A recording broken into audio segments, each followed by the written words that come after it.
का त्याच विषयावरची बातमी आहे। महाराष्ट्राच्या विधानसभेला विरोधी पक्षनेता नसेल, विरोधी पक्षनेता असण्यासाठी 1 आमदारांची संख्या लागते।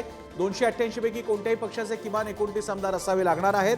मात्र ते नसल्यामुळे विरोधी पक्ष नसलेली यावेळची विधानसभा दिसेल का असा प्रश्न आहे। आपल्यासोबत यावरती बोलण्यासाठी आहेत आपले प्रतिनिधी सुशांत सावंत। सुशांत, काय प्रकार आहे याचे काय परिणाम संभवतात, काय टेक्निकॅलिटीज, नियम काय सांगतात? प्रसन्न सर, विधानसभेचा विरोधी पक्षनेता जर व्हायचं असेल तर किमान एखाद्या पक्षाला 29 आमदार तरी निवडून येणं आवश्यक असतात।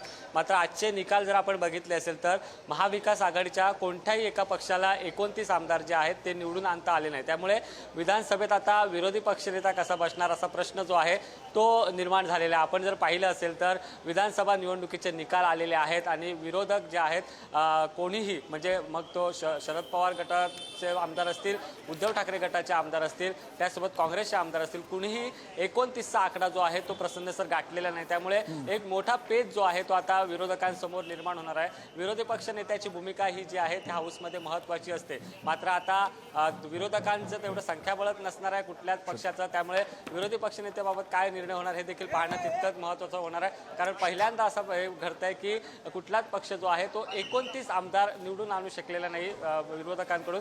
त्यामुळे आता विरोधक काय भूमिका घेत हे पाहणं तितकंच महत्त्वाचं नाही। मात्र प्रसन्न सर, आपण बघितलं असेल तर निकालाचे कल आल्यानंतर भाजपमध्ये कॉन्फिडन्स दिसला आणि त्यानंतर भाजपकडून आता